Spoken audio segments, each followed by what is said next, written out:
बोलो, सब छूट गया तुम्हारा विषय? जो आते हैं रेगुलर उनसे पूछ रहे हो और कौन का छूटा है? चलो अब ठीक है। हमने फिर से हम आज 13वीं गाथा की भूमिका आपके सामने बताते हैं कि और है ना, अभी जो वर्तमान में हम जो है ना, जितनी उन्मुक्तता से आज चाहे मतलब समय सागर महाराज जी उनका नाम ले रहे हैं ना, किनका अमृत चल रहा है, तो और ज्यादा प्रसन्नता होती है, क्योंकि जनरली ये चीज चलती नहीं उनकी टीकाओं की, उनकी प्रसन्नता की, जो भी एक बहुत अपने आप में एक बहुत महत्वपूर्ण चीज हम जो आपको इंगित करना चाह रहे हैं, क्योंकि अभी तक उनका नाम प्रचलन में नहीं था, केवल स्वाध्याय पालों के बीच में ही था, लेकिन इतनी भरी सभा से यदि अमृत चंद्र आचार्य देव का इतनी उत्कृष्टता से नाम लिया है, तो वो भी एक अपने आप में एक मार्मिक है, क्योंकि जितना तत्व ज्ञान है, मूल तत्व ज्ञान को समझ में सीधी आत्म तत्व की दृष्टि कराने वाला है समय सार, और खासतौर से आत्मज्ञाती टीका बिल्कुल। हाँ, हम तो ये बोल रहे थे कि इस समय सार ग्रंथ जो प्रारंभ रुचि वाले जो जीव हैं, उनके लिए तो 12वीं गाथा में समय सार संक्षिप्त रुचि वाले उनको पूरा हो जाता है, लेकिन हमने एक बात कही थी कि मोक्ष मार्ग का जो वर्णन है वो रत्नत्रय की भाषा में और तत्वों की भाषा में पूरा मार्ग, मतलब निर्माण का जो मार्ग वो काय में बताया गया, जिनवाणी में रत्नत्रय की भाषा में और दूसरा तत्वों की भाषा में। जैसे अपन बोलते ना कि हमने 19 नंबर की गाथा जब अपने पास आई, 19 नहीं 16वें नंबर की, 16वें नंबर की गाथा जब आएगी तब उसमें बताया जाएगा आत्मा जिस भाव से साधत व साधन हो उस भाव से नित्य सेवन करने योग्य है, ऐसा स्वयं विचार करके दूसरों को ऐसा उपदेश देते कि तुम दर्शन ज्ञान चारित्र का सेवन करो। तो उसमें उन्होंने क्या बोला, ऐसा क्यों बोलते थे? इसका उदाहरण हमारा पेटेंट उदाहरण हम बोलते हैं, घर के लोगों को ये बोलते हैं कि रोटी खा लो, और दूसरों को क्या बोलते हैं कि थाली लगा दो, तो थाली के माध्यम से भी क्या खिलाया जाता? रोटी खिलाई जाती है। ऐसे ही चूंकि जिनवाणी पूरी तत्वों की भाषा में निबद्ध है, तो इसलिए अभी तक तो उन्होंने अनौपचारिक रूप से आचार्य जब उनसे पूछा गया कि वो शुद्धात्मा कौन है, हम थोड़ी सी पृष्ठभूमि पे जाना चाह रहे हैं, ये वो शुद्धात्मा कौन है, ये किस भूमि में प्रश्न खड़ा हुआ था? 6वीं गाथा का प्रश्न कोई बता सकता है? हम तो 20 बार हमारी तो जिंदगी निकल गई ये बताते बताते कि किसको ये प्रश्न खड़ा था वो शुद्धात्मा कौन है। उसके पहले आचार्य देव ने 4थी गाथा में हमें हमारी पोजीशन का परिज्ञान कराया था। आप में से पुराने लोगों को छोड़ के कोई को पोजीशन की पता है किस पोजीशन में हमें आत्मा की रुचि कराई थी? कोई बता सकता है? नए लोगों में बताना जिनने इतने दिन से सुना हो, बगैर देखे बोलना है। किस भूमि पे आत्मा की रुचि कराई थी? मैंने आपको एक उदाहरण भी दिया था, किसका दिया था? हामिद नाम के लड़के का उदाहरण दिया था। वास्तव में आत्मा की रुचि नहीं हुई थी, उसे अपने दुखों के अभाव का पर्यायवाची के रूप में उसे रुचि हुई थी। मतलब उसने अपनी दादी का विकल्प, दादी के महिमा इसलिए आई थी कि दादी उसके, क्योंकि संसार में उसका कुछ नहीं था, केवल कौन था? बिल्कुल दादी उसकी सब कुछ थी। तो वास्तव में तो चिमटा नहीं खरीदा उसने, दादी के दुखों का अभाव खरीदा था। ऐसी हम ये पूछना चाह रहे कि जो समय सार आप लोग जो उसकी भी इस संबंध में थोड़ी रुचि जग रही है, तो वो समझे कि इस समय सार की रुचि का बैकग्राउंड क्या है, किसकी भूमिका में समय सार में आत्मा की रुचि आपके अंदर में जगती है, समझ में ना? तो आपको याद है आचार्य देव ने हमें हमारी पोजीशन का परिज्ञान कराया था। यह जीव लोग संसार रूपी चक्र के मध्य में स्थित है, निरंतर द्रव्य क्षेत्र काल भव और भाव परिवर्तन करता हुए परिगुण को प्राप्त होता है, मोह रूपी पिशाच के द्वारा जोता जाता है, तृष्णा रूपी दाय से पीड़ित होता है, उस तृष्णा का इलाज रूपी विषयों को जानकर उनकी तरफ झपट्टे मारता है, साथ में उनका परस्पर में आचार्यत्व भी करता है। ये इसलिए सुना रहा है आपको कि जब भी आप सामायिक में बैठो तो ये चीजें याद होंगी तो आप चिंतन कर पाओगे। बगैर, आज एक बहुत मार्मिक बिंदु उन्होंने कहा था कि आप कल्पना कर सकते कि 6 महीने के लिए बगैर किसी अवलंबन के जंगल में चले गए। कौन? जिनवाणी भी नहीं थी उस समय। मुझे इतना मार्मिक, जी हम आज नहीं कहते, हम 20 बार बोलते हैं इसको बंद कर दो। और यदि आप में से कोई सम्यक दृष्टि होगा तो उसे इसकी आवश्यकता नहीं पड़ेगी, क्योंकि उसके जीव उसे तत्व उसने प्रत्यक्ष दिखाई देते। हम ये बोलना चाह रहे हैं, आप जब जंगल में जाओगे तप करने के लिए, तब कुछ नहीं होगा, कोई अवलंबन नहीं होगा। स्वास्थ्य वृत्ति मतलब ऐसी वृत्ति अपने के अपन को सीधा आत्म तत्व को दिखाई देना। वो कहते ना, वो अर्ध निशा का सन्नाटा, वन में वनचारी चरते हो, तब शांत निराकुल मानस तुम तत्वों का चिंतन। मतलब अपन को उस सीमा तक पहुंचना है, अपने आप में स्वास्थ्यता की डेवलप कर लेना, हमें किसी चीज की आवश्यकता नहीं है।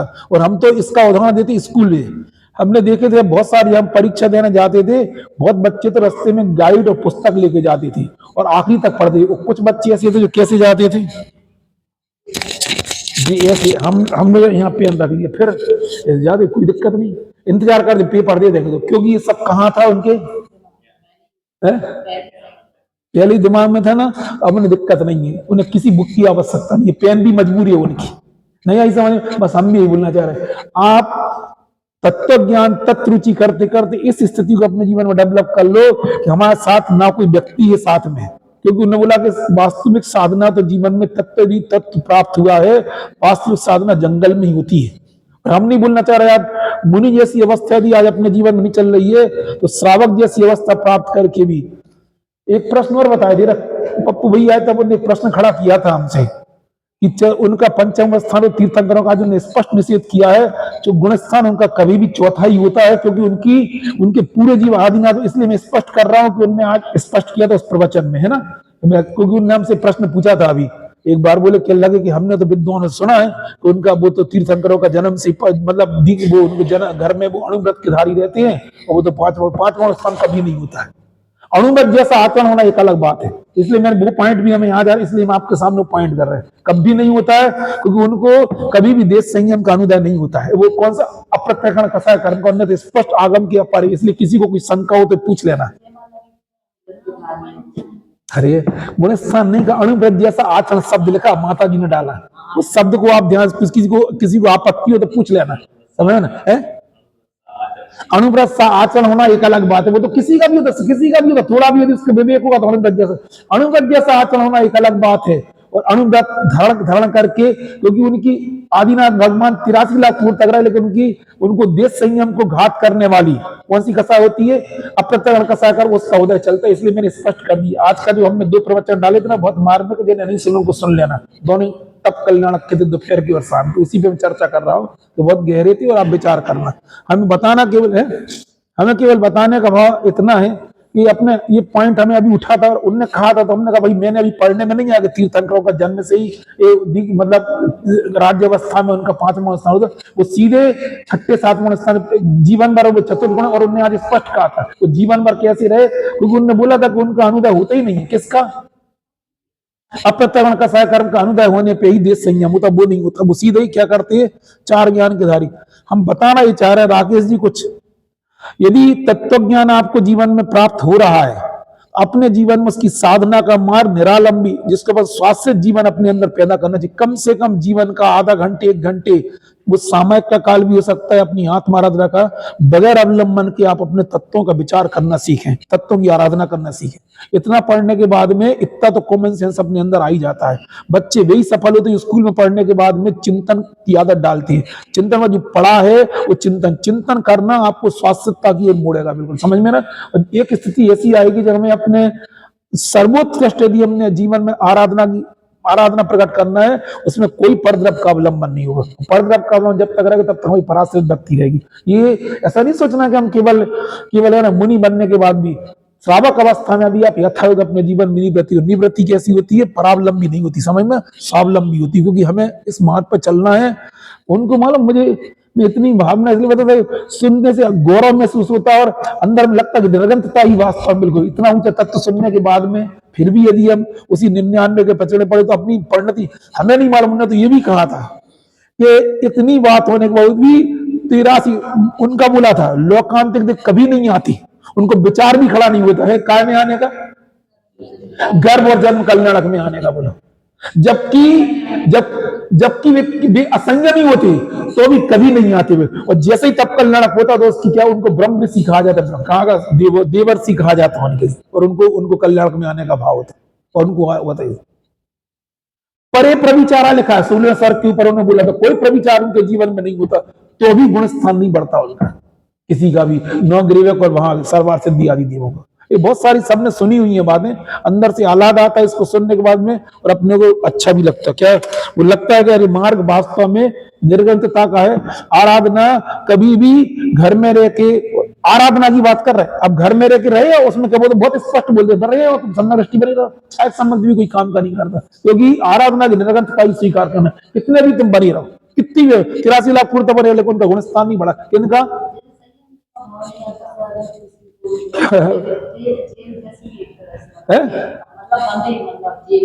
आप सोचो, हम तो बोलना चाह रहे, जैसे हम पढ़ रहे हैं और पढ़ने के बाद भी यदि हमें अंदर में उसका घोला नहीं कर दो, उसको हम समझ सकते ना, आप क्या समझोगे, तो हमें समझ में आ रहा बिल्कुल, अपन खुद लगते कि यार कैसा तरीका है, बिल्कुल इतना ऊंचा तत्व हमें दृष्टि में आया, फिर भी हम क्यों, हमें अंदर कसमकस तो अपने जीवन में पैदा होती ही नहीं। किसके लिए किया था, कोई चीज रखी हो तुम खा नहीं पा रहे, क्या क्या सेंस है, बोलो बताओ, नियम सार जी में खोलिए बात।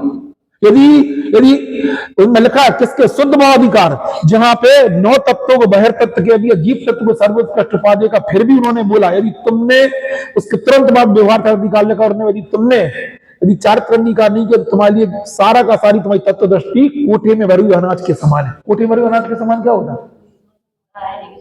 उपयोग नहीं कर रहे, रखा है खूब रखे रहो बिल्कुल, और सब ऐसी अंदर में अंदर मतलब एक क्या कहना चाहिए, बेचैनी टाइप की अंदर है, बेचैनी कृत्रिम नहीं है, वो क्लेश का कारण नहीं है, बल्कि मोक्ष मार्ग में आगे बढ़ने का कारण बनती है, ऐसी अपने अंदर भावना चाहिए। तो साक्षात फिर सोचना चाह रहा है, बहुत कम समय है अपन सबके पास में इस मनुष्य पर्याय का, बहुत अल्प समय है, जिस टाइप से मृत्यु हो रही है, जिस टाइप के केमिकल्स आ रहे हैं, उसमें आप कोई गारंटी ले सकते, और प्रत्यक्ष द्वारा बन, इसके बीच में हर दिन और हर प्रतिदिन, और इसके लिए कोई स्थान विशेष जरूरत नहीं, मंदिर में आके बैठो, आप जहां वहीं अवेयर रह सकते, वहीं सोच सकते, स्वास्थ्य आराधना की आदत समझ में ही ना। हम तो बोलना चाह रहे, इतना ऊंचा तत्व ज्ञान मिलने के बाद राकेश जी, फिर भी यदि अपन मतलब अपनी दिनचर्या में व्यवस्थितता नहीं आती है, हम फिर बोलना चाह रहे हैं कि तत्व की पकड़ अपने नहीं बना पाई अपन ने, हमसे तो हमने एक बार हमने कहीं पढ़ा था कि सर्वश्रेष्ठ काल होता सुबह 3 बजे से 6 बजे तक का आराधना का काल। कौन सा काल, उसको कौन सा प्रहार कहा जाता है, ब्रह्म मुहूर्त। उनने तो कुछ और कहा था, और उनने तो कुछ और बोला था, मुनिराजों को नींद केवल 9 से 12 के बीच में लेना चाहिए, जो भी नींद, उसके अलावा बाकी सब गन राक्षस पैर है, पता नहीं कुछ। आपको अब ज्यादा खींच तो नहीं रहे बिल्कुल, और क्या बताओ, 3 बजे की बात कर रहे, समझ में आ रही, अरे अभी तो पता नहीं है पाप क्यों है, जब आते 3 का पूरी रात भर नहीं सोना होता था, हम जो बोलना चाह रहे, अभी दिख नहीं रहे ना आगंतुक दुख दिखाई दे रहे, समझ में।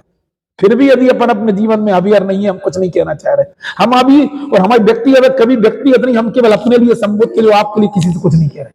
आप अपने आप से सोचो कि दिन भर अपना गृहस्थी के जंजाल में चला जाए, जो तत्व इतना ऊंचा हम सुन के जरा उसकी आराधना कब करेंगे एकांत में, हम तो कह रहे ना भी जंगल में जा पाए अपन, सबसे बेहतर मुहूर्त होता है बिल्कुल, और आप करके देखो बिल्कुल।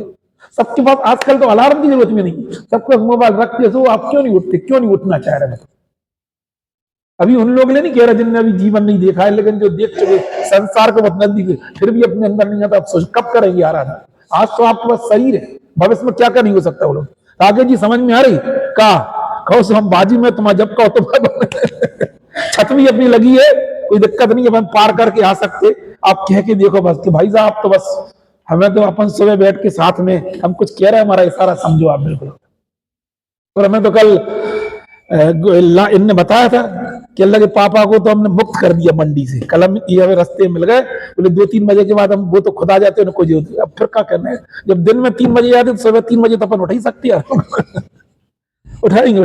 हम बता रहे हैं, हमें अच्छा लगा कि बच्चों ने पापा को फ्री कर दिया, समझ में आना बिल्कुल, हमारी बात समझ में नहीं, बोलना हम आराधना की बात कर रहे हैं, जिनकी जिम्मेदारियां कम हुई हैं, बच्चे आज्ञाकारी है, वो खुद तुम फिर भी आराधना नहीं कर रहे, फिर भी मोह से मन के पास चिपके रहो, तो खुद ही कह रहा है आप तो करो, आप चिंता नहीं करो, हमेशा इतना ऊंचा तक तुम कब आ रहा है आपके, हम ही नहीं कह रहा, ये श्रेष्ठ आराधना मुनि जीवन में होती है, बात कोई दूर आए नहीं है, लेकिन इतने भी नहीं है कि हम उसकी आराधना बिल्कुल भी न कर सकते, उसकी भी वो समानांतर प्रेरणा देते हैं।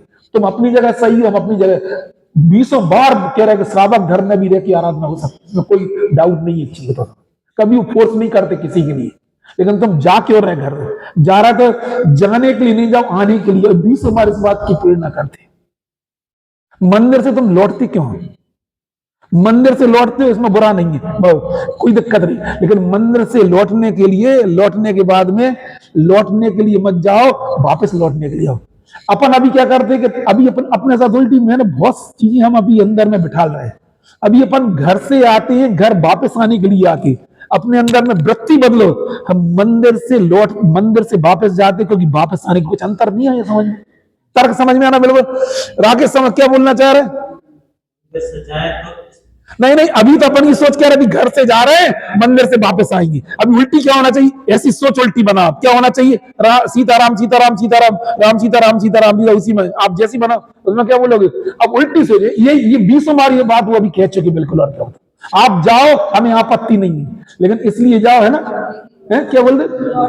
कितना अंतर पड़ गया बोलो, बता जीवन में कितना अंतर पड़ गया। जीवन अभिप्राय में जमीन आसमान का अंतर हो गया। उनने बोला था भरत चक्रवर्ती सम्मेलन युग जाकर तुमने पुत्रों को तो यहाँ छोड़ के जा रहे हैं। पुत्र कह रहा है कि मुझे दीक्षा चाहिए, और तुम कह रहे 6 समय तुम अक्का जेब में रख के घूमो। आज तो इतना तक कह दिया, रखे रहा तुम अपना 6 समय जेब में। बताओ, ऐसा उन्होंने क्वेश्चन मार्क खड़ा किया, धरे रहो अपना 6 समय। हम इससे ये नहीं बोलना चाह रहे कि 6 समय कोई काम का नहीं होता है, लेकिन जब तक वो 6 समय भी रखे रहो, तब जेब में रखे रहो, सरवार सिद्धि में बैठे रहो, रखे रहो। तुम अपने आदिनाथ भगवान के ऊपर कौच के तुम रखे रहो 83 लाख, उसका क्या उपयोग किया बोलो? कौन सा गुणस्थान बढ़ाया आपने? तो शायद सम्यक तक गुणस्थान नहीं बढ़ाता है। निर्गंत तो आप जब अपने तब उसका भोग कर पाएंगे, ये कहना चाहिए। कल कुछ और उल्टी बात कही थी हमने, कल एक पॉइंट और कहा था, वो आज सब लोग नहीं है। सब लोग ये सोचते हैं, मैं भी कभी कभी सोचता हूं, सब लोग नहीं थे कल इसलिए बता दे रहे कि 16 स्वर्ग के बाद में देखो, वर्तमान में कोई भी मुनिराज 16 स्वर्ग के आगे नहीं जा सकते, और श्रावक भी नहीं जा सकते। और हम तो जिंदगी भर से पढ़ते चले आ रहे हैं, हम भी पढ़ते 6 डाला में, यो 12 व्रतपाल स्वर्ग 16 उपजाव। तो अपन सोचते हैं जब मुनिराज भी 16 स्वर्ग तक जा सकते वर्तमान में, और हम भी जा सकते 16 स्वर्ग तक, तो हमें हम फिर क्यों निर्बंधता अंगीकार करें? ये हो सकता संजय? कुछ समझ में आई ना? कितने जब छोटे व्रतों में कम पढ़ के भी बोल डिवीजन तुम्हारी आ रही, क्यों नानू बोलो? तुम पढ़ते रहो जुलाई जुलाई से, हम तो मार्च में। अभी कई लोग हमें किसी ने बोला था सम्यक, कई लोग ऐसा करते ना, तुम्हारी कौन सी डिवीजन आई? फर्स्ट डिवीजन आई। तुम्हारी कौन सी आई? First division. 2 ही जाना, 75 वाला भी फर्स्ट है, 99 वाला भी फर्स्ट है, कोई दिक्कत नहीं है ना। जब 2 ही जा रहा था तो क्या देंगे? बहुत मार्मिक बात कही थी तुमने, अभी मोक्ष मार्ग का स्वरूप समझे ही नहीं है। क्या होता है मोक्ष मार्ग का स्वरूप? हमने दीक्षा इसलिए नहीं कि हमें 16 में स्वर्ग जाना है, हमने दीक्षा इसलिए ली है कि जिस अनंत सुख का भोग सिद्ध परमात्मा करते उसका भोग करने के लिए हमने दीक्षा अंगीकार की है। तुमने आज तक हमने मुनि जीवन केवल इसलिए देखा है कि मुनि जीवन यानी परिसय और अंतरायी मुनि जीवन देखा है, कष्ट वाला मुनि जीवन देखा है। सुखद रूपी उनके मुंह से सुने हुए शब्द हम बहुत गहराई से बता रहे। ये तत्व ज्ञान मेरे शुरू से मेरे बचपन में दिमाग में थाम लोगे, दिमाग में। सिद्धों की जाति का सुख का भेद, इसलिए निर्गंतता अंगीकार की है, इसलिए कि हमें 16 में स्वर्ग बंद होने जा रहा है। एक्चुअली अपन को सुख का पता नहीं, इसलिए अपन है ना परिग्रह के 24 घंटे पड़े अपन सोचते, और हम ढक कैसे लेते हैं, सुख की अनुभूति कैसे करते रहते? हम केवल आत्मिक चिंतन को परिग्रह के बोझ से तले हुए, केवल जैसे कई लोग अपनी स्थिति, कभी कभी हम अपने बारे में भी सोचते हैं, जैसे बच्चे होते ना कि अंदर ही गंदगी साफ ना करके और बाहर से पाउडर लपेट के अपने को सुंदर मानते हैं। ऐसे परिग्रह जैसे पाप, हजारों लाखों पाप हम अपने जीवन में लेके बैठे हैं, और आत्मिक चिंतन से उसको ढक के हम अपने आप को आत्मार्थी मानते हैं। सब लोग विचार करना नहीं आई समझ में। निर्गंतता निष्परिग्रह होने पे, परिग्रह का त्याग करने पे जो सुख का वेदन, उसके लिए हमने मार्ग चुना है, ना कि 16 में स्वर्ग जाने के लिए। इससे कोई अपने नहीं, तो तुमने अभी तक मोक्ष सुख का अर्थ ही नहीं समझा। एक्चुअली बताओ, मोक्ष सुख यदि, और हम पहले भी बोल चुके, जिसका मंजिल सुख रूप है उसका मार्ग दुख रूप कैसे हो सकता है? और आईएएस का उदाहरण देते हैं। आईएएस का पद यदि सुख रूप है तो इसमें उसके लिए की जाने वाली पढ़ाई दुख रूप तो नहीं हो सकती बिल्कुल। और क्या, जिन्हें पढ़ाई में दुख लगता है वे तो फिर मजबूरी के पापा मार मार के उठा रहे, उठ वे तो मजबूरी वाले। लेकिन जिसकी मंजिल सुख रूप है उसका मार्ग दुख रूप कैसे हो सकता है? यह मुनि जीवन की असली झांकी समझ में आए। इसलिए मंजिल को बोल सुना दो, सुना पूरा ही सुना दो, फिर 2-4 आगे पीछे की लाइन, ये अच्छी लाइन है जो इनने सुनाना। हाँ, तुझ जग से क्या काम, तुझ जग से क्या काम, मुझ तेरी मंजिल है तू तेरा नाम। मंजिल को पाने का यतन हो। ये लाइन समझ में आ रही? हाँ, हरदम यानी ये यतन दिखता नहीं है, ये अंदर ही अंदर चलता रहेगा। जिस दिन होगा तो दिन जीत छोड़ के चला जाएगा। ये यतन सभी संगठियों घर में रह के चलता है। 20 बार मैंने पढ़ा है, रात को अपनी रानी चर्चा करके आदिनाथ भगवान सोते थे कि हम सब दीक्षा, पर पता नहीं परिणाम कहाँ चला जाता है। हाँ बोलो। मंजिल को पाने का हरदम यतन हो। आत्म प्रभु की हरदम लगन हो। शीघ्र ही मिलेगा, शीघ्र ही मिलेगा तुझ शाश्वत सिद्धांत। शीघ्र ही मिलेगा तुझ शाश्वत सिद्धांत। मोक्ष तेरी मंजिल है, ध्रुव तेरा धाम। और मंजिल को पाने का जो बोल दिया, अब फिर से बोलो। मंजिल को पाने आत्म स्वरूप की हरदम लगन हो। शीघ्र ही मिलेगा तुझ शाश्वत सिद्धांत। शीघ्र ही मिलेगा तुझ शाश्वत सिद्धांत। मुक्ति तेरी मंजिल है, प्रभु तेरा धाम। ये लक्ष्य हमेशा जीवन में, चाहे घर में रहो, रिश्तेदारों में रहो, बाहर रहो, दुकान में रहो, मंडी में रहो, किचन में रहो, कभी भी लक्ष्य को कभी जियो नहीं। इतना लक्ष्य बनेगा तो मंजिल जरूर मिलेगी। संभव। अभी थोड़ा सा विषय को परिवर्तित करके हमने आपसे कहा है, हम वापस अपने पॉइंट पे आ रहे। हमने आपको बोला था कि 13वीं गाथा तक अपन पहुंच गए, किनका कितना विषय छूटा वो आप अपने हिसाब से सोच लेना। हमने बोला था पूरा जो समय सार है वो काय की भाषा में लिखा गया है। मोक्ष मार्ग जो मोक्ष जिनवाणी में बताया गया पूरा मोक्ष मार्ग काय की रत्नत्रय की भाषा में, तत्वों की भाषा में। अभी तक जो हमने पढ़ा वो क्या पढ़ा अपन ने? औपचारिक रूप से उन्होंने बोला, क्योंकि जैसे उनसे प्रश्न पूछा गया, किससे? आचार्य मतलब टीकाकार से पूछा कि वो शुद्ध आत्मा कौन है, तो उन्होंने क्या बोला वहां पे? वो आत्मा ना प्रमत्थ ना अप्रमत्थ है। तो प्रमत्त परमत्त अवस्थाएं क्या है? वो वास्तव में आचार्य कुन कुन देव की अपनी खुद की अवस्था थी। उन्होंने क्या बोला? आत्मा ना प्रमत्त ना अप्रमत्थ है। लेकिन जिनवाणी में काय के द्वारा लिखी, तत्वों के द्वारा। अब वो 13वीं गाथा में बताने वाले हैं कि तत्वों के बीच में आत्मा को दिखाने की बात कहेंगे। अभी तक काय के बीच में बताई? प्रमत्त परमत्त दशा कर्म कसाय चक्र के बीच में। आज हम उस 13वीं गाथा को पढ़ते हैं और उसकी पूरी टीका फिर हम आज आपको बताते हैं। बिल्कुल हाँ। भूतार्थ से जाने अजीव जीव, पुण्य पाप निर्जरा।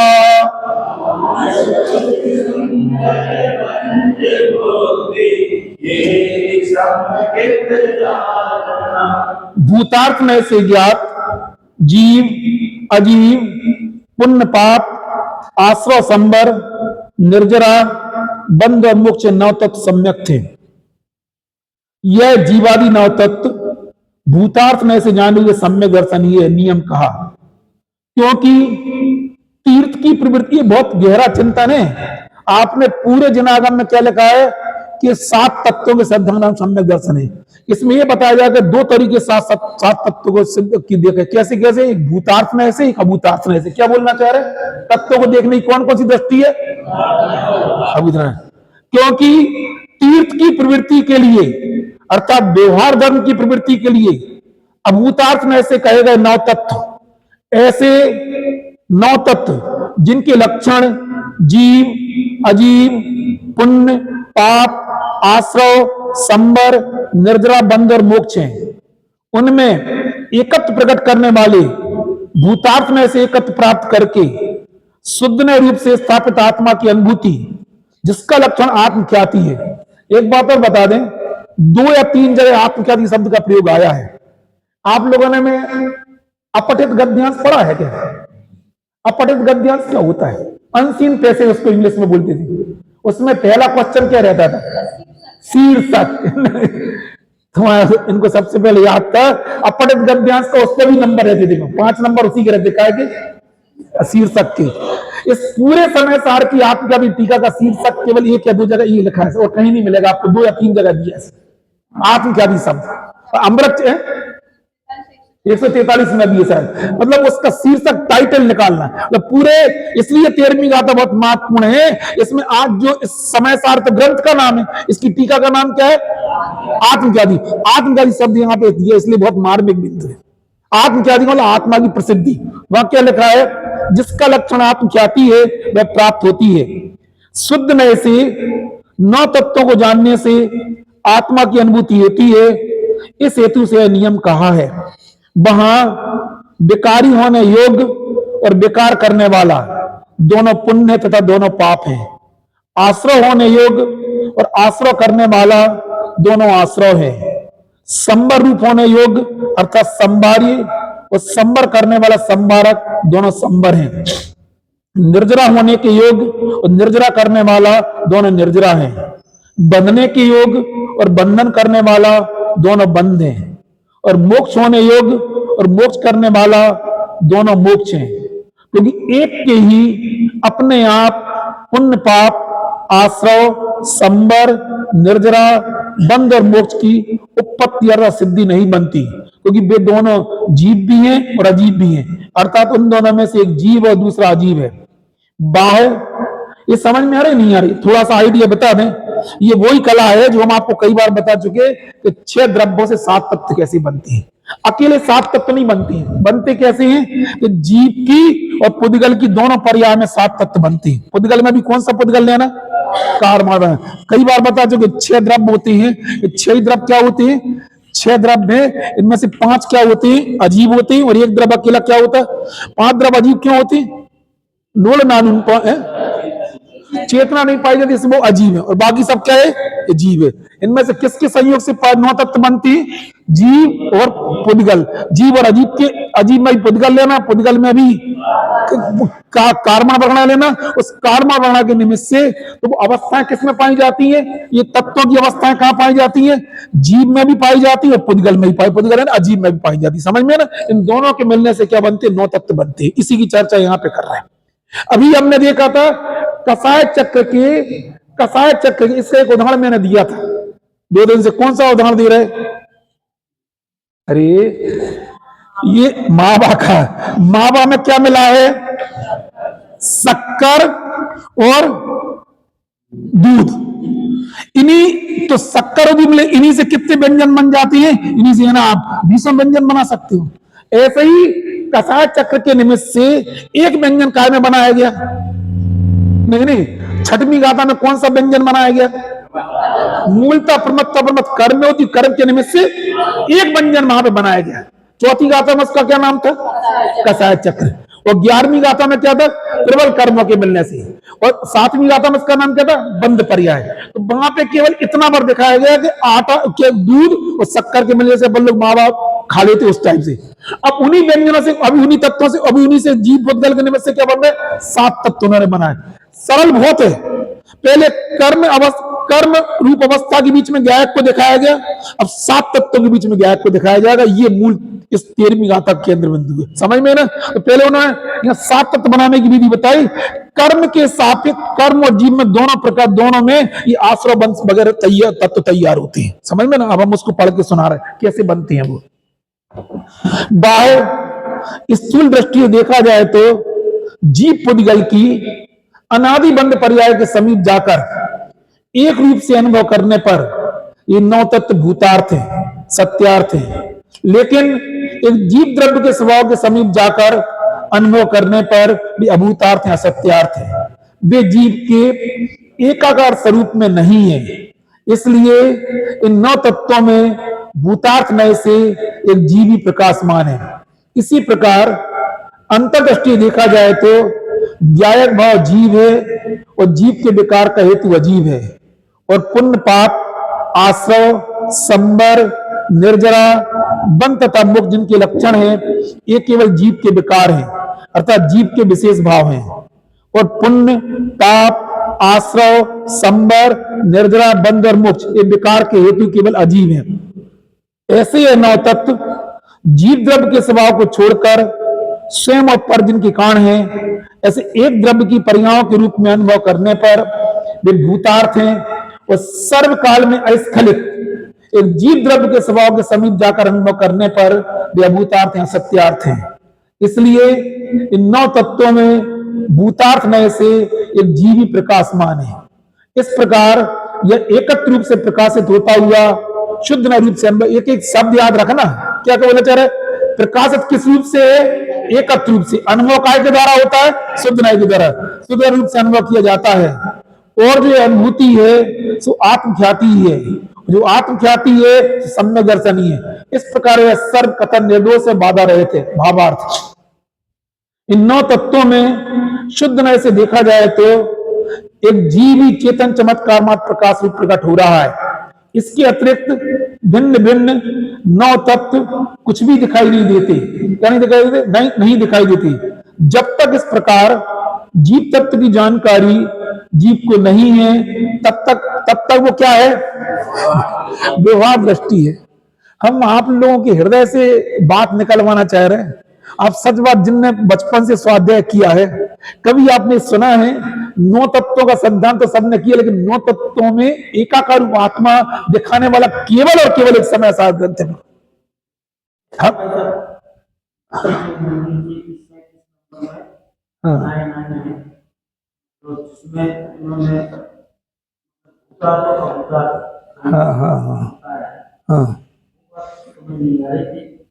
ये 9 तत्व जो है कि कार है केवल अजीब है। ऐसे ये 9 तत्व जीव द्रव्य के स्वभाव को स्वयं और के कारण है। जैसे एक द्रव्य की पर्यायों के रूप में अनुभव बनने का उदाहरण सर्वकाल में अस्खलित एक जीव द्रव्य के स्वभाव के समीप जाकर अनुभव करने का अभूतार्थ है। बहुत सिंपल है। अरे ये तो अभी हम फिर वापस अभी दूध गर्म करना शुरू कर दे रहे हैं आपको, अभी मालूम चल जाएगा इसमें क्या है। आप बताओ कि ना, जैसे अभी हमने हंडी चढ़ा दी आपके लिए यहाँ पे अपने, आप पूरा समय सारा हमारा इसी पे ही है। हम आपसे पूछना चाह रहे, इस दूध में अग्नि के निमित्त से गर्माहट है, इसका क्या है? तुमने बंद पर्याय पढ़ा ना अभी? इस बंद पर्याय के समीप जाके देखा जाए तो दूध की गर्म अवस्था भूतार्थ का सत्यार्थ है। ये भूतार्थ का सत्यार्थ है, भूतार्थ है बिल्कुल। लेकिन इसी समय जब एक दूध के स्वभाव की तरफ जाके देखेंगे तो वहां पे गर्माहट इसमें है ही नहीं है। मतलब फिर बोला, किसके पास जाके देखने पे? स्वभाव के समीप जाकर देखने पे तो है ही नहीं। यही तो पूरे समय साहब यही दृष्टि तो हमेशा चल रहा है। जब तक हम इसको, और एक बार बता दें, फिर बोलना चाह रहे हैं, जब तक दूध को गर्माहट रूप से देखते रहेंगे तब तक 3 काल में आपको दूध की सत्ता की दृष्टि प्राप्त नहीं हो सकती। इसके लिए समय साल लिखा गया कुछ है। अभी इसका मतलब ये नहीं पीने में वाली बात नहीं चल रही। अभी तो केवल काय की दृष्टि कि दूध की सत्ता। सबसे बड़ी बात यहाँ पे व्यक्ति कौन सा है? जन्मांध याद रखा करो। नहीं, दूध तो रोज देखते हो। जो यहाँ पे जन्मांध व्यक्ति बैठा है, और हम देखो, आप दूध के संबंध में जन्मांध नहीं है, लेकिन आत्मा की कर्मी अवस्था के संबंध में हम सब जन्मांध व्यक्ति हैं। हमने आज तक कभी देखे नहीं भिन्न आत्मा। सर्वकाल में अस्खलित है। सर्वकाल का मतलब होता है इसको हम 10 डिग्री सेंटीग्रेड 1000 डिग्री सेंटीग्रेड पर भी गर्म कर देंगे, दूध ने आज तक अपना दूधत्व नहीं छोड़ा। इस सर्वकाल में अस्खलित बोलना चाहिए, इसका जी मतलब होता है। हम कितना गर्म करें सोने को, वो सोना अपने स्वर्ण भाव को छोड़ दी। हम कितने दिन तक उसको नाली में डाला रहे, सोना अपने स्वर्ण भाव को छोड़ दी। एक सर्वकाल में अस्खलित। अरे जिस दिन आपको दृष्टि प्राप्त होगी हमसे, आप अलग टाइप की, अपने आप को अलग टाइप की अनुभूतियां होंगी। कितना 1000 डिग्री 10,000 डिग्री सेंटीग्रेड पे गर्म कर, लेकिन आज तक सोने ने अपना सौंदर्य नहीं छोड़ा। वो जमीन में अनंत काल तक पड़ा रहा। जैसे हम निगोद में पड़े रहे तो भी जीव ने अपना अब देखो नया उदाहरण याद में आ गया। हम अनंत काल से काय में पड़े थे? निगोद में, तो भी हमने क्या नहीं छोड़ा? अच्छा, और पाषाण को, स्वर्ण पाषाण काय में डाला था? अरे स्वर्ण काय में पड़ा था? पाषाण में। जैसे स्वर्ण ने असंख्यात वर्ष, अनंत वर्ष से पाषाण में पड़ा हुआ, उसने अपना स्वर्णत्व नहीं छोड़ा। ऐसे निगोद में पड़े हुए भी हमने अपना क्या नहीं छोड़ा? अपने ज्ञान बहुत। ये अच्छी बात है कि बुरी बात है? बोलो बताओ। अच्छी बात है, बोलो। इसलिए तो बोलना, हम इसलिए निगोद से तुलना क्यों कर रहे? वो पाषाण भी एक बात, जो लोग आप सोना पहने हो, अनंत काल से काय में पड़ा था वो, उदाहरण के लिए अनंत काल लगा, कहां पड़ा था वो? वहां पड़ा था, खदान में पड़ा था, जहां पड़ा होगा बिल्कुल। उसने अपना सौनत नहीं छोड़ा और निगोद में रह के हमने अपना ज्ञायक भाव नहीं छोड़ा। इसलिए सर्वकाल में अस्खलित शब्द का मतलब होता, ये बोलना चाह रहे। और हमें किसको देखना है, एक वो बता देना। अभी तो जैसे अपन ऐसे हैं, अभी आप कोई कार्यक्रम में जाओ तो लोग आपको अपने कपड़े पहना देंगे, अच्छे कपड़े पहना देंगे, तो अभी समझदार व्यक्ति होते हैं कि उनसे जरा भी प्रभावित नहीं होती। अभी तो हमने केवल आश्रय बंद के बीच में ज्ञायक भाव दिखाया है, संबंध निरा के बीच में भी जिसको ज्ञायक देखना था ना, वो कला बता रहे हैं यहाँ पे। जैसे मालूम चला, कई बार मालूम क्या करते हैं, हम क्या बोलना चाह रहे, जैसे बच्चों की शादी हो तो माँ बाप को शौक नहीं होता, तो बच्चे जबरदस्ती उनके लिए कोट पैंट सिलवा देंगे। हमें नहीं सिलवाया था, चिंता नहीं करना, सिलवा के लिए कि है ना, हमारा पापा पैसा है तो स्मार्ट दिखें। लेकिन उन्हें कोई ना, उन्हें पहले अंतर तो का पहने तो भी अंतर नहीं पड़ता है। हमने कई ऐसे पापाओं को देखा है, उनके बाप बच्चे उनको सिलवाई तो उनके चेहरे पे सिखाने को, तुम ठीक है, तुम कह रहा हो, पहन दी, कुछ अंतर नहीं पड़ता, क्योंकि वे तो अपनी डॉक्टर साहब को क्योंकि उन्हें कभी रुचि रही नहीं। हमने ऐसे देखे हैं कि माँ बाप मतलब बच्चे उनके लिए इतना चाहते हैं कि उन्हें मालूम चला कीमती कपड़े बनवा दिए, उनके चेहरे पे सिकड़ भी नहीं है, तो उसको मतलब जो बच्चों को उन कपड़ों के पहनने पे वीर उछलता है, उनको कुछ चलता है, क्योंकि वो उससे अपने आप का जीवन ना कभी पहले मानते थे, ना उन्हें अपना जीवन कुछ और से मानते हैं। इस मामले में भैया को भी देखा है, भैया को ये लोग कभी कभी अच्छे कपड़े पहनाते तो भी भैया के चेहरे पर कुछ चलता नहीं पड़ता। इतनी निष्प्रयता मैंने इनके चेहरे पे देखी है, बिल्कुल 100% बात सत्य है। समझ में ना, क्या नहीं आते, कुछ चलता नहीं पड़ता हमारा जो जीवन, हम तो जैसे ही रहे, क्योंकि हम कपड़ों से अपना जीवन मानते नहीं है।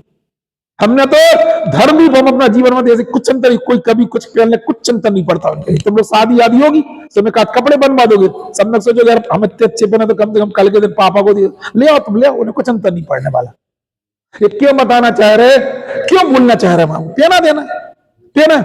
इससे बोलना क्या चाह रहे भैया, सुनो सुनो, जिसने बंद पर्याय के बीच में ज्ञायक को अपना अपना माना है, उस बंद पर्याय के बीच में संबर की पर्याय प्रकट तो कुछ क्षमता नहीं पड़ता। ये कहना चाह रहे ये नौ तत्व में छिपी हुई आत्मज्योति, वे अपना जीवन मानते ही नहीं है। इसीलिए आचार्य देव ने छठवीं गाथा बोल दिया, कुंद कुंद आचार्य देव ने क्या बोल दिया, प्रमत्त उस गुणस्थान वाली नहीं मानते, अपने जो होना सो। हम तो क्या मानते, ज्ञायक भाव नहीं आई समझ में। छठवां गुणस्थान संबंध रहा कि आश्रय बंद का, दोनों ही है।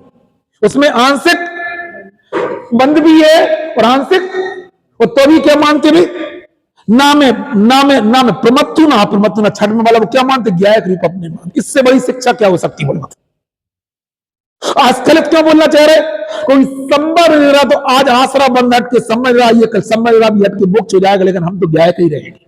ये दृष्टि अपने अंदर चाहिए सर्वकाल में आस्खलित। क्योंकि बच्चों के पहना जाने पे पापा को अंदर करने 10 मिनट ने बोला ना, 1 घंटे में उतार के अलग हो जाएंगे, हमें कुछ अंतर ही नहीं पड़ता। अब कोई, आप सच में ऐसा कोई व्यक्ति है जिसने सबसे कीमती कपड़े पहने और 24 घंटे पहने रहे, उसको भी उतारना पड़े, क्यों? अरे बताओ कितने दिन तक पहने रह सकते, क्यों नानू बताओ, सबसे कितनी देर में उतारना पड़ती? नहीं हमारी तो शादी, हम तो कभी नहीं उतारे, हम तो जो पहने रहेंगे, पहने रहते, अगले दिन तुम्हें खुद ही अपने आप में उतारना पड़ेंगे। इससे क्या बोलना चाह रहे हैं, ये सब उतरने वाले कपड़े हैं और हम तो केवल अपने आप को क्या मानते हैं। इन सब से हम बताना ही चाह रहे, आपको बात सामान्य समझ में नहीं आ रही।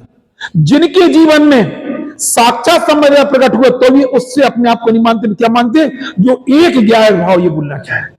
इसका इनमें कौन से शब्द का सर्वकाल में आजकल का मतलब होता है गुणस्थान कौन सा प्रकट हो जाए उससे कुछ चिंता नहीं पड़ता, लेकिन जीव द्रव्य तो जो गेले गुण जो निगोद में था वो जाके 14वें स्थान में पहुंच जाएगा। ये कह रहा सर्वकाल में आस्खलित। अच्छा है, आगे जी हमारी चेन खींच देती है, चेन यानी चेन पुलिंग करते थोड़ा, हमें भी मतलब है ना, हम भी गाड़ी रोक के जरा सबके लिए सोच लेते हैं, लेकिन हम तो अपनी शताब्दी से बड़े। अरे समझ में ही नहीं है, यहाँ लिख रहा है, थोड़ा समय बचा, भावार्थ पढ़ के कल चर्चा करेंगे। भावार्थ, इन 9 तत्वों में शुद्ध नए से देखा जाए तो जीव ही एक चेतन चमत्कार में प्रकाश रूप प्रकट हो रहा है। इसके अतिरिक्त भिन्न भिन्न 9 तत्व कुछ भी दिखते ही नहीं है। अब भाई साहब से पूछो, तुम घर में कुछ भी ले आके रख लो, कुछ भी, सब उनकी दृष्टि नहीं जाती वहां पे। ऐसे अपन लोगों के साथ ऐसा बहुत, बच्चों कुछ भी ले हमारे उस तरफ हमारी दृष्टि क्यों नहीं जाती है? कई लोग जो बुजुर्ग जिन्हें कोई आना नहीं आता, बच्चे कुछ भी कर ले, दृष्टि आना मतलब देखते नहीं यार, दिखता तो है लेकिन उस तरफ का रुझान नहीं होता इनको। इनने नया शब्द लिया, कौन सा?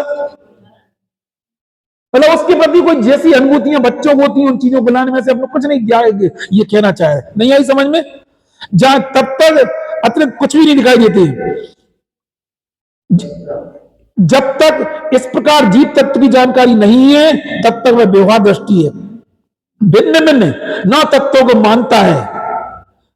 अरे कितना आप कल्पना करके देखो कि कौन से महाराज थे जिनको बुद्धि प्रकट हो गई थी? विष्णु कुमार, बताओ। उसको चिपका लो ना जिनेन्द्र रचना में, छोटी सी 4 लाइनें पढ़ लिया कर रोज। हे बुद्धि रिद्धियां प्रगट जिने पर, लक्ष्य नहीं उन पर जिनका,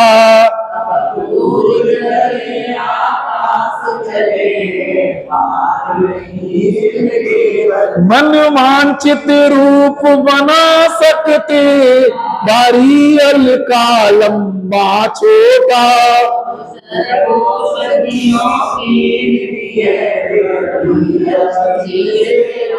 पर नहीं प्रयोग करे इनका, जाति लाभ पूजा है तो,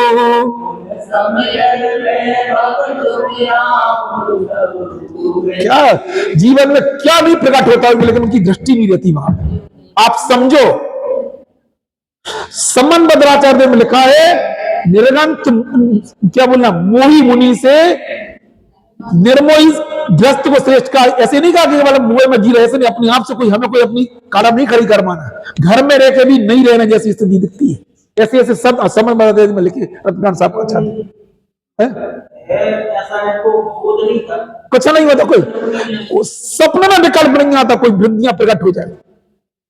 अभी आज ही उन्होंने उस प्रवचन में बात बोली थी, सुनो सुनो, तुम लोगों ने सुना होगा। उनको दीक्षा लेते साथ 4 ज्ञान प्रकट हो गए थे ना, मना पर बोला था ना, मना पर ज्ञान प्रकट हो गया।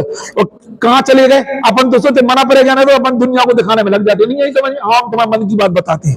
जंगल चले गए, बहुत मार्मिक तप कल्याण के उपलक्ष्य में कल वो बात आई थी। हाँ, तुम हमारा वो नहीं देखते हो मोबाइल में, समझ क्या बोले? 4 ज्ञान प्रकट हो गए। और उन्होंने ये भी बोला था, उनको उसी समय द्वादशांग का ज्ञान प्रकट, ये भी बोला था आज में।